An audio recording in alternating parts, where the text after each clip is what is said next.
Injil Matius pasal 24 ayat 37 sampai dengan ayat ke-44 firman Tuhan. Nasihat supaya berjaga-jaga. Sebab sebagaimana halnya pada zaman Nuh, demikian pula halnya kelak pada kedatangan Anak Manusia. Sebagaimana mereka pada zaman sebelum air bah itu makan dan minum, kawin dan mengawinkan, sampai kepada hari Nuh masuk ke dalam bahtera. Dan mereka tidak tahu akan sesuatu sebelum air bah itu datang dan melenyapkan mereka semua. Demikian pula lah halnya kelak pada kedatangan Anak Manusia. Pada waktu itu, kalau ada 2 orang di ladang, yang seorang akan dibawa dan yang lain akan ditinggalkan. Kalau ada 2 orang perempuan sedang memutar batu kilangan, yang seorang akan dibawa dan yang lain akan ditinggalkan. Karena itu, berjaga-jagalah, sebab kamu tidak tahu pada hari mana Tuhanmu datang. Tetapi ketahuilah ini, jika tuan rumah tahu bahwa pada waktu mana pada malam hari pencuri akan datang, sudahlah pasti ia berjaga-jaga dan tidak akan membiarkan rumahnya dibongkar. Sebab itu hendaklah kamu juga siap sedia, karena Anak Manusia datang pada saat yang tidak kamu duga. Amin untuk firman Tuhan. Bapak Ibu yang dikasihi dalam Tuhan Yesus Kristus, perenungan firman Tuhan pada pagi hari ini dibawa tema berjaga-jaga dan berharap. Berjaga-jaga dan berharap. Bapak Ibu yang dikasihi dalam Tuhan Yesus Kristus, kita memasuki minggu Advent. Ya, di dalam tahun gereja secara khusus orang Kristen itu mengingat ada 4 periode minggu sebelum hari Natal, yaitu di mana gereja memperingati kedatangan Tuhan Yesus yang pertama kali ke dunia dan mempersiapkan kedatangan Tuhan Yesus yang kedua kalinya.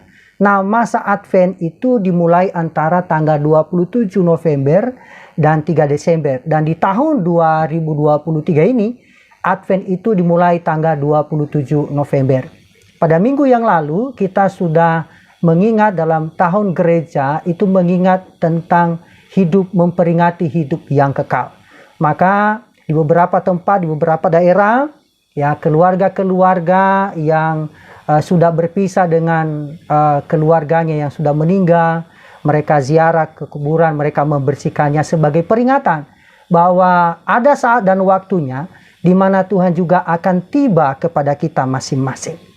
Bapak Ibu yang dikasihi dalam Tuhan Yesus Kristus, kata Advent itu berasal dari kata Latin, yaitu Adventus. Atau dari bahasa Yunaninya atau bahasa Alkitab dalam bahasa Yunani itu parousia, artinya kedatangan. Maka masa Advent itu adalah masa yang dipusatkan pada kedatangan Kristus sebagai Mesias dan Raja. Maka oleh karena itu, bacaan-bacaan Alkitab yang dipilih pada masa Advent ini memuat kitab-kitab baik perjanjian lama yang menjelaskan tentang kedatangan Mesias, dan juga di dalam perjanjian baru tentang kedatangan Yesus kembali sebagai hakim yang mengadili semua bangsa. Dan juga pembacaan tentang kisah Yohanes Pembaptis yang mempersiapkan jalan bagi kedatangan Tuhan Yesus. Inilah bagian-bagian di dalam tahun-tahun gereja atau dalam perikop-perikop gereja yang memang dibahas. Dan hari ini kita membahasnya di dalam Matius 24 ayat 37 sampai dengan ayat 44. Karena Advent itu merupakan peringatan persiapan kelahiran Kristus dan kedatangannya di dunia menjadi manusia, maka sangat layaklah masa Advent ini diletakkan di pembukaan tahun liturgi tentang masa raya Natal. Namun demikian, Advent itu bukanlah bagian dari perayaan masa Natal, tetapi itu sebagai bagian dari persiapan. Maka di beberapa tempat dalam memperingatinya sebagai lambang persiapan hati atau batin kita dalam menyambut kelahiran Yesus Kristus itu pada hari Natal, itu sebagai satu gambaran umum. Bapak Ibu, maka selama 4 minggu atau 4 minggu berturut-turut masa Advent ini kadang dipasang lingkaran Advent, ya, atau juga dipasang 4 lilin yang setiap minggunya dinyalakan satu, dan pada minggu keempat masa Advent itu berakhir dinyalakan semuanya. Artinya itu sudah masuk nanti tanggal 24. Bapak Ibu yang dikasih dalam Tuhan Yesus Kristus, mengapa menggunakan lilin? Itu yang menjadi pertanyaan. Sebagai tanda bahwa ini Advent pertama dinyalakan lilin pertama. Mudah-mudahan di gereja kita sudah dinyalakan lilin. Lilin yang menyala itu melambangkan Yesus Kristus sebagai simbol terang yang membawa terang ke dalam dunia yang gelap. Dan ini adalah gambaran tentang Kristus. Kalau kita membaca dalam Yohanes pasal 1 ayat 1 sampai 8, itu berbicara tentang sang terang telah membawa kehidupan di tengah-tengah dunia. Jadi dengan lilin yang dinyalakan tiap minggu ini, kita ditolong untuk mempersiapkan diri, mengingatkan kita untuk menerima terang itu, yaitu Yesus Kristus yang datang ke dunia untuk menyelamatkan manusia. Maka masa Advent yang dirayakan selama 4 minggu berturut-turut sebelum Natal, itu masing-masing memiliki arti khusus yang berbeda. Nah, pada bagian yang pertama, kalau kita melihat minggu Advent pertama, minggu ini, kita ini merupakan masa penantian kedatangan Kristus yang kedua. Yaitu kedatangan Tuhan pada akhir zaman, dan itu ditandai dengan penyalaan lilin yang pertama. Yang kedua, nanti pada minggu kedua, itu Advent kedua, pada minggu ini, lilin yang dinyalakan adalah warna ungu, dan keduanya dinyalakan untuk mengingatkan umatnya dalam kesetiaan mempersiapkan jalan kedatangan Tuhan. Masuk dalam minggu ketiga, yaitu Advent ketiga, ini dikenal dengan Minggu Gaudete, yang menggambarkan tentang sukacita menyambut kelahiran Yesus Kristus. Dan pada minggu itu lilin ketiga yang berwarna merah muda itu dinyalakan. Dan minggu keempat sebagai masa persiapan, yaitu terakhir, itu mencerminkan peristiwa yang melibatkan Maria melahirkan Yesus. Dan ini pada minggu keempat ini, lilin warna ungu itu dinyalakan bersama dengan 3 lilin sebelumnya. Maka dengan demikian, masa Advent hendaknya kita laksanakan dengan penuh pengharapan dan penuh sukacita menyambut, menantikan kedatangan Kristus. Maka kita harus berjaga-jaga dan berharap. Kalau kita melihat rentetan sejarahnya, memang ini tidak ada cetusan sejak kapan dimulainya. Tetapi dalam tahun-tahun liturgi gereja itu dirayakan tentang masa Advent. Dan yang masih setia sampai hari ini, beberapa gereja-gereja juga memperingatinya. Tapi yang masih sangat kental dengan budaya masa Advent ini adalah Katolik. Sedangkan gereja-gereja aras Injili, Protestan sudah beberapa meninggalkan tradisi ini. Karena bukan lilinnya yang penting. Tapi yang penting di sini adalah bagaimana kita sudah siap dan mempersiapkan diri dalam menyambut kedatangan Kristus yang kedua. Kristus sudah datang pertama kali membawa berita sukacita, yaitu kedatangannya membawa pengharapannya itu dalam hidup damai sejahtera. Tetapi dia sudah meninggalkan, terpisah dengan kita. Dan kita akan mempersiapkan diri sesuai dengan pesannya. Pada waktu dia terangkat ke surga, malaikat Tuhan berbicara bahwa dia akan datang seperti waktu dia akan naik ini. Artinya masa itu kita harus menantikannya. Dan itu butuh kesiapan. Karena tidak ada satu orang pun yang tahu kapan waktunya tiba. Bapak Ibu yang dikasihi dalam Tuhan Yesus Kristus, di masa kini terkadang memang sangat banyak membingungkan mengapa bacaan Alkitab di minggu Advent pertama ini fokus kita pada kedatangan Tuhan yang kedua kali.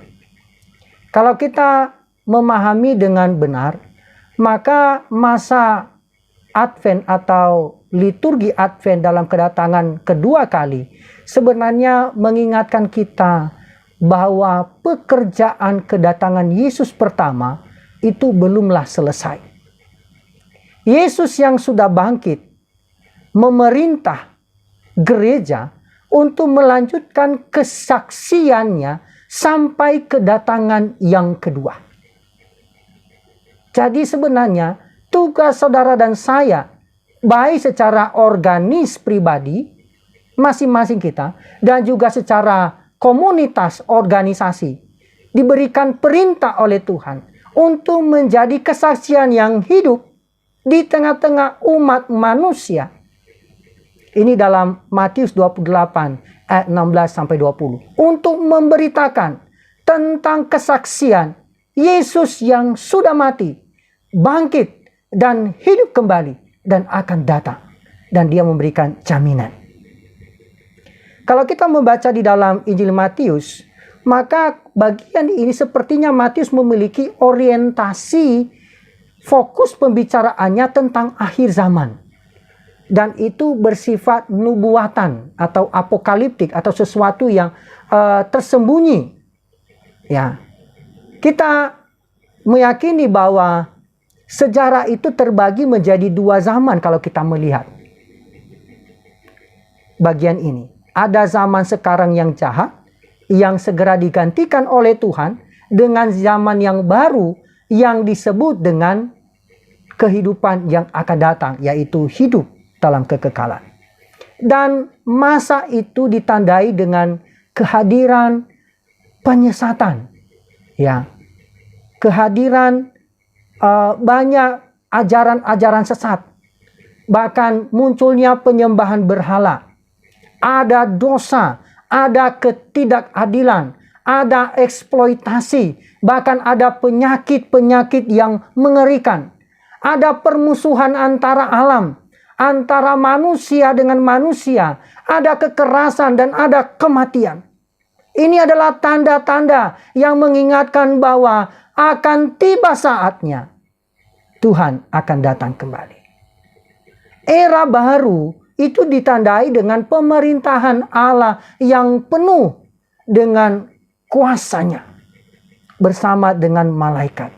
Dan identik ibadah pada masa era yang baru itu ada pengampunan, ada saling mendukung, ada juga pemulihan, ada berkat Allah, ada kehidupan yang harmonis, bahkan ada kehidupan yang kekal. Ini yang digambarkan di dalam penjelasan bagian ini. Artinya sesuatu hal yang Matius ingin sampaikan kepada kita, bahwa ada masa di mana kita sedang dalam tekanan dalam dunia ini, tapi ada masa juga di mana waktu nantinya ketika Tuhan datang akan memulihkan umatnya yang tertindas ini, menjadikan umat pilihan yang khusus dan memiliki tempat yang sangat istimewa di hadapan Tuhan. Bapak, Ibu, Saudara yang dikasihi dalam Tuhan Yesus Kristus, bagi Matius, Tuhan bertindak melalui Yesus Kristus untuk melakukan perubahan. Matius memberitahukan kepada kita bahwa melalui Kristus akan terjadi perubahan, terjadi kelahiran baru, ada kehidupan, ada kebangkitan. Ini merupakan fase yang pertama dari cara Tuhan mengubahkan hidup kita. Dan perwujudan secara lengkap, secara sempurna, yaitu pada tiba saatnya ketika kedatangannya yang kedua. Bapak Ibu yang dikasihi dalam Tuhan Yesus Kristus, di masa Matius hidup memang tidak mudah. Dan kita tahu itu dalam perjanjian baru, bagaimana para rasul, para murid Kristus mengalami berbagai aniaya, mengalami berbagai pergolakan. Tapi di sini Tuhan mengingatkan kita melalui Matius yang menulis teks yang kita baca, untuk mengingatkan kita supaya mengikuti teladan dari Kristus. Mengikuti cara hidup Kristus menghadapi segala sesuatu. Kalau kita mengingat kembali bagaimana pengorbanan Kristus, sebenarnya Yesus bisa saja melakukan sesuatu yang di luar nalar kita. Bisa saja dia menghentakkan tangannya dan semua yang ingin mengikatnya, yang ingin menyiksanya itu jatuh. Tapi itu tidak dilakukan. Justru dia menghadapi. Ini memberikan kita teladan bahwa Yesus tahu ada masalah. Yesus tahu ada persoalan. Diperhadapkan hidup dan mati. Tetapi Yesus tidak lari. Yesus tidak pergi, tapi dia menghadapi. Bapak Ibu yang dikasihi dalam Tuhan Yesus Kristus, kadangkala dalam masa-masa mempersiapkan diri menghadapi kapan datang waktunya kedatangan Tuhan, kadangkala kita lengah. Kadangkala kita juga terjerumus. Memang itu adalah persoalan yang nyata. Fakta memang kita tidak bisa menghindari akan tantangan kehidupan. Tetapi sekali lagi, Yesus tidak berkata lari dari masalah, tidak. Tapi justru Yesus memberikan teladan harus menghadapi masalah.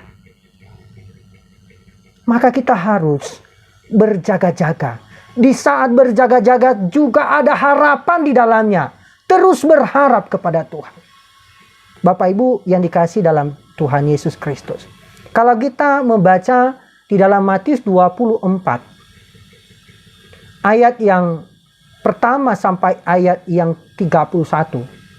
Itu Matius menunjukkan kepada kita gambaran tanda-tanda yang menunjukkan bahwa ada proses yang sedang kita jalani, yaitu hidup di babak terakhir sejarah. Dan itu Matius memberikan kita gambaran bagaimana keadaan itu, dan itu tidak mudah.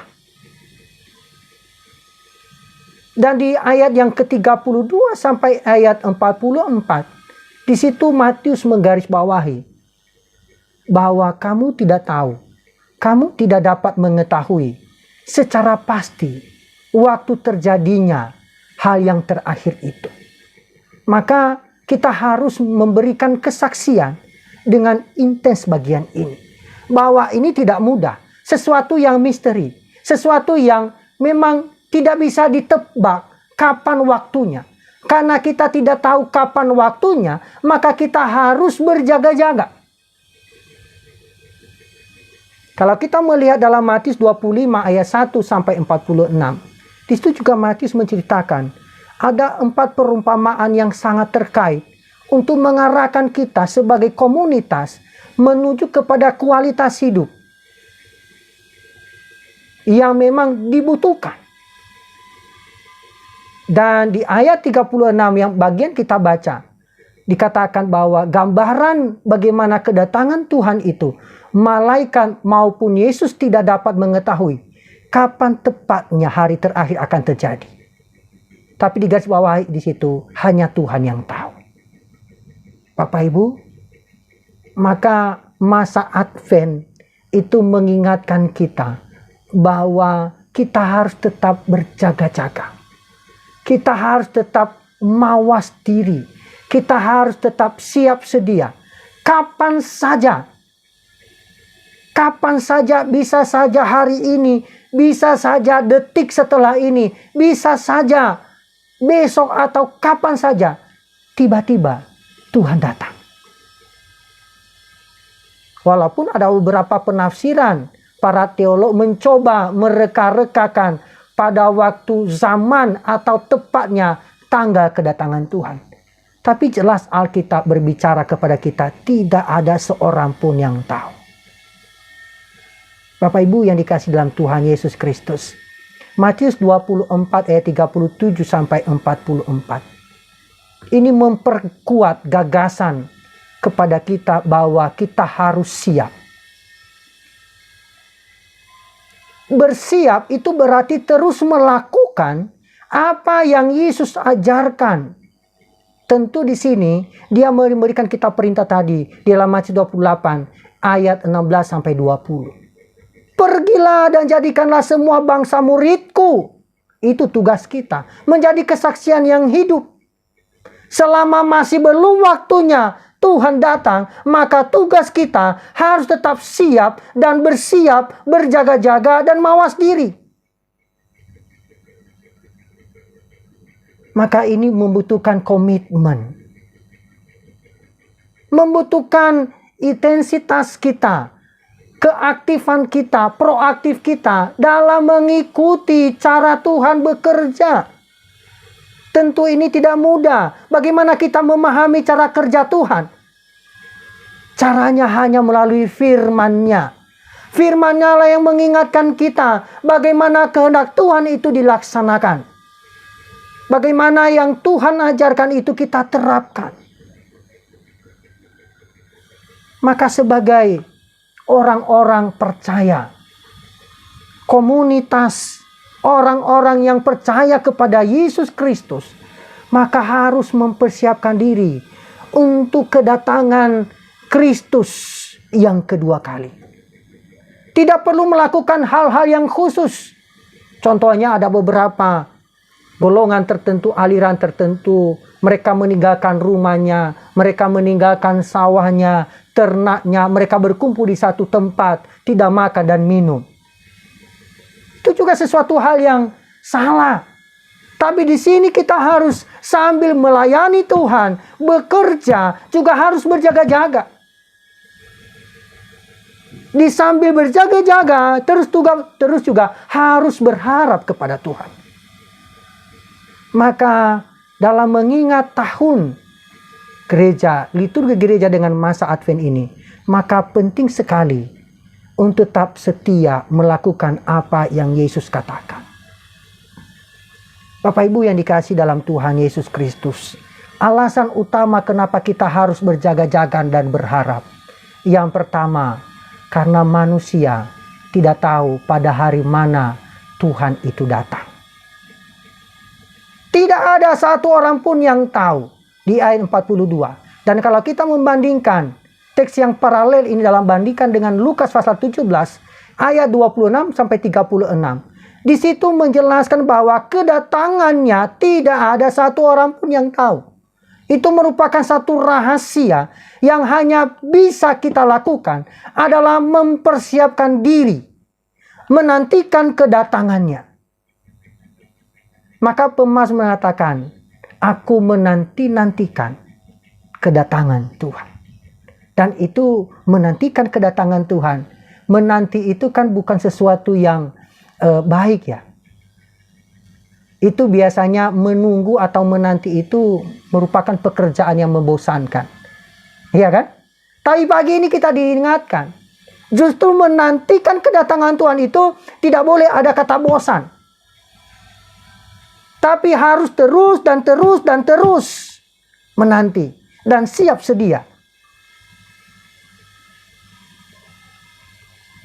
Injil Matius menggunakan ada 4 contoh untuk menggarisbawahi bahwa faktanya manusia tidak mengetahui kapan peristiwa itu terjadi. Yang pertama dikatakan contoh di dalam Perjanjian Lama. Sejak zaman Nuh. Dalam ayat 37 sampai 40. Dikatakan sebelum air bah, orang-orang di zaman Nuh itu menjalani kehidupan sehari-hari mereka. Yaitu makan, minum, kawin, mawin, atau menikah.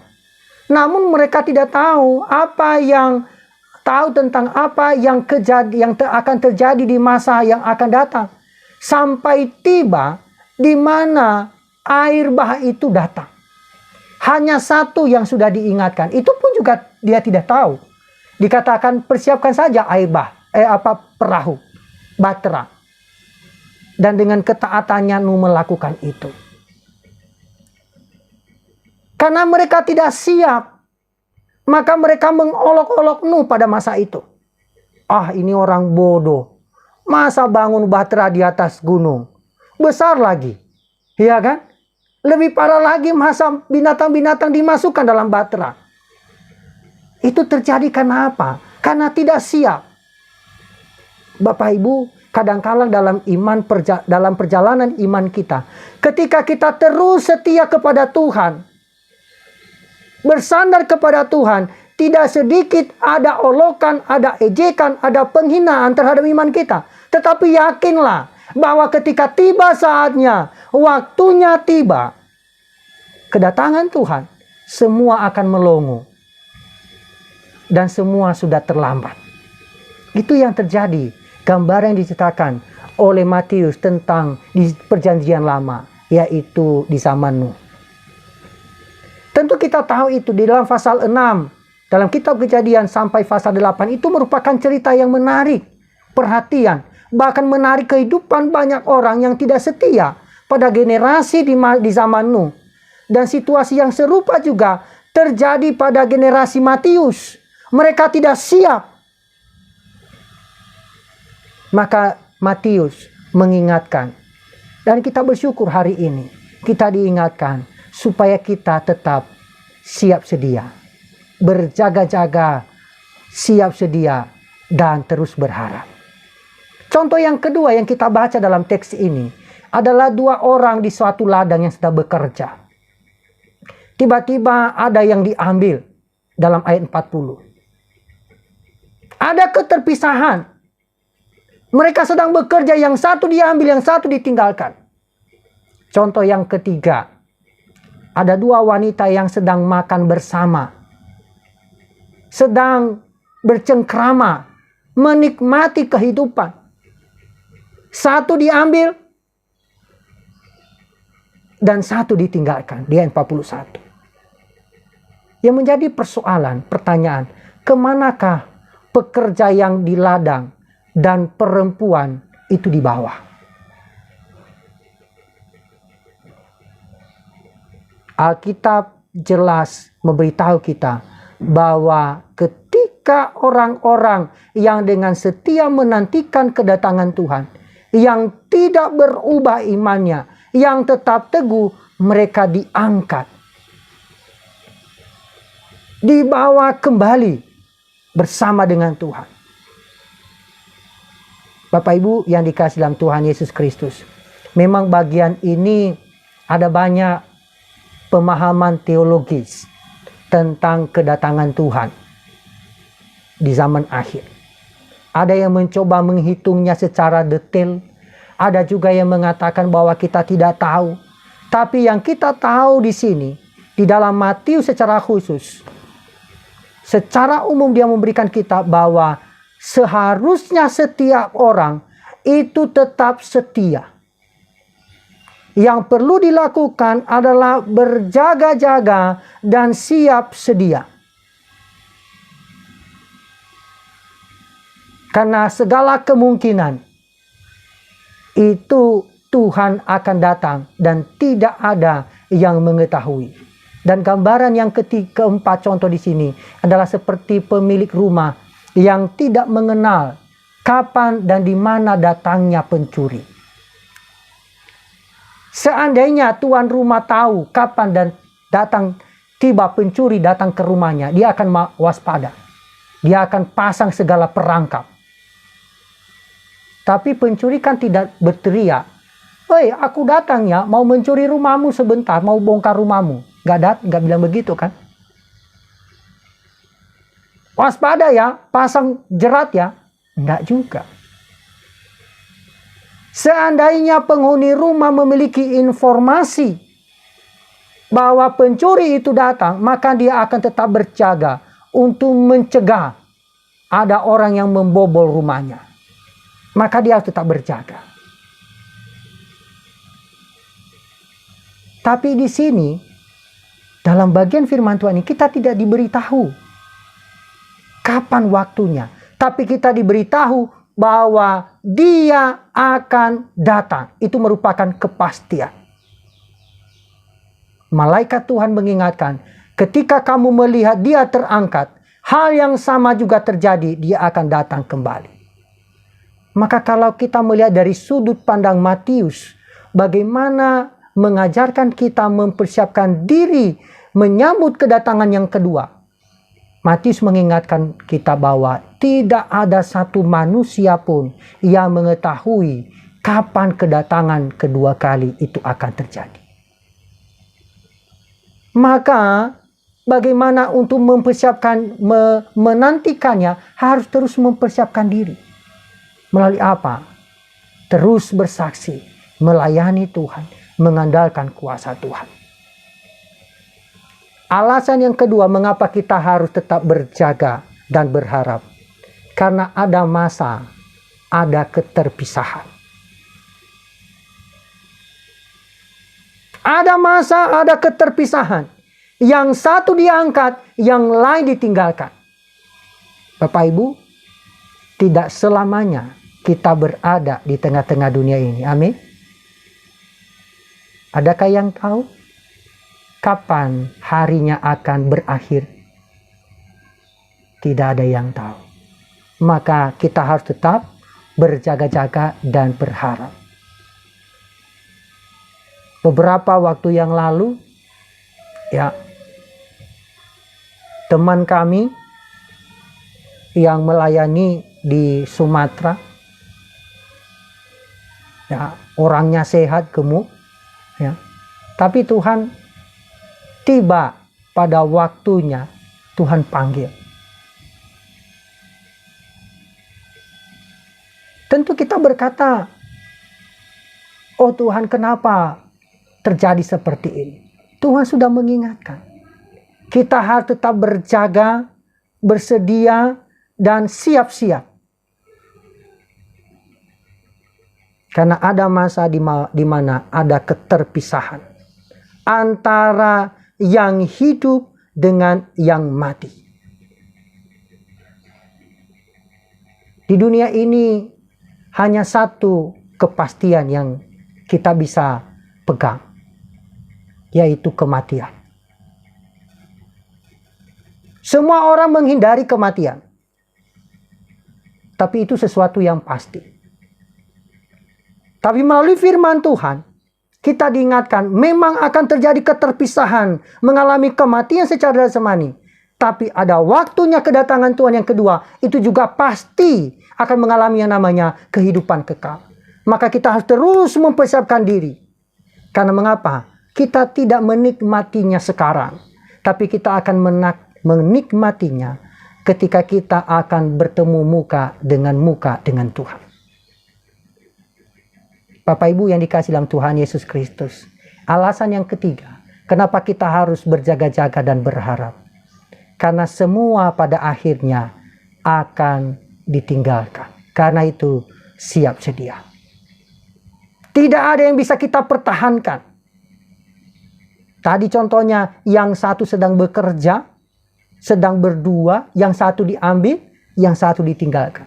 Sedang menikmati kebersamaan, yang satu diambil, yang satu ditinggalkan. Artinya, kita tidak ada satupun yang kita akan bawa.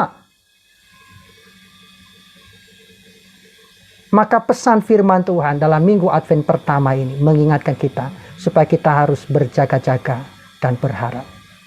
Maka melalui perenungan firman Tuhan pada pagi hari ini, apa makna Advent bagi kita saat ini? Yang pertama, bahwa kalau kita melihat bahwa persiapan perayaan Natal atau kelahiran Yesus dan masa Advent ini mengingatkan kita akan penantian dan persiapan para nabi akan kedatangan juru selamat yang dijanjikan oleh Allah. Maka melalui minggu-minggu Advent yang akan kita lalui, biarlah kita bisa menemukan makna hari raya Natal yang sesungguhnya, yaitu hari kelahiran Tuhan Yesus yang dijanjikan Allah dan kita nantikan. Yang kedua, makna Advent dalam era kita sekarang ini, bahwa penantian akan kedatangan Yesus kembali ke dunia ini bukan sekedar ikut mengenang penantian para nabi dan umat Allah di masa perjanjian lama, tetapi juga ada harapan kepada masa depan, yaitu penantian gereja kepada Kristus yang akan datang kembali. Kapan? Alkitab mengatakan, kedatangan Kristus itu di saat tidak terduga. Tapi dikatakan persis seperti kedatangan seorang pencuri. Maka yang penting, nantikanlah terus kedatangannya. Dan sambil menanti, tetaplah bekerja. Sambil menanti, tetaplah berjaga. Sambil menanti, tetaplah tunaikan semua tugas dan tanggung jawab kita. Seperti yang Tuhan perintahkan. Makna yang ketiga bagi kita melalui perenungan kita, bahwa penantian akan kedatangan Tuhan di dunia itu setiap hari. Maka dikatakan berjaga-jaga, siap sedia. Sebelum hari kedatangannya yang kedua, kita mengimani bahwa Tuhan datang dan selalu hadir dalam kehidupan kita. Maka melalui minggu-minggu Advent ini, kita diingatkan bahwa penantian kita dalam kehidupan ini itu merupakan hari-hari bersama dengan Tuhan. Dia selalu hadir dan ada bersama dengan kita. Ada banyak hal yang mungkin saat ini kita nantikan dalam hidup ini. Ada yang menantikan pasangan hidup. Ada yang menantikan hasil ujian. Ada yang menantikan ujian. Ada juga menantikan mungkin tunjangan hari raya, hari Natal. Ya, ada banyak macam yang dinantikan. Ada juga yang mungkin menantikan kesembuhan. Tapi pernahkah kita merindukan, menantikan kedatangan Tuhan dalam kehidupan kita? Melalui minggu Advent ini, marilah kita terus berdoa supaya Allah memberikan kita hikmat, memberkati tiap-tiap kita, meneguhkan iman kita selama kita mempersiapkan diri dalam penantian kita kepada kedatangan Tuhan yang kedua. Mengapa? Karena kita tahu bahwa ketika Kristus datang ke dunia, itu merupakan cara kerja dan kasih Allah yang begitu luar biasa. Dan melalui cara itulah kita dibawa dan diberikan satu kepastian bahwa segala sesuatunya akan berakhir di dunia ini, tapi akan mendapatkan bagian yang dalam kehidupan, dalam kekekalan bersama dengan Tuhan. Dan jaminan yang diberikan kepada kita adalah pengorbanannya di atas kayu salib. Maka itu merupakan metirahi, jaminan kehidupan, merupakan kepastian yang dianugerahkan kepada kita yang tidak berubah. Maka di minggu Advent pertama ini, sekaligus juga kita masuk dalam perjamuan kudus. Maka kita juga punya konsep bahwa sementara kita menantikan kedatangan Tuhan yang kedua, kita juga punya sikap respon berjaga-jaga dan berharap. Dan terus setia dalam kasih melalui pengorbanannya di atas kayu salib, yang membuat kita tetap berpegang teguh, berpegang erat, bahwa tidak ada satu cara apapun untuk membawa kita kepada penantian kita yang kekal itu. Hanya satu cara, yaitu melalui jalan salib. Pengorbanannya di atas kayu salib. Tuhan Yesus sudah datang 2000 tahun yang lalu secara fisik di tengah-tengah dunia ini. Tapi kita akan menantikan kedatangannya dalam iman bersama dengan Tuhan. Kedatangannya yang kedua. Dan bukan lagi membawa kita kepada jalan damai, tapi dihadapkan kita kepada satu pilihan, yaitu keputusan, yaitu menghakimi setiap umatnya. Maka marilah kita siapkan diri. Bila momen-momen perayaan, mempersiapkan diri dalam menyambut, memperingati sang bayi Natal, yaitu Kristus yang lahir dan sudah hadir dalam hidup kita. kita menantikan kedatangannya, kita berjalan dalam iman, berpegang erat kepada Tuhan.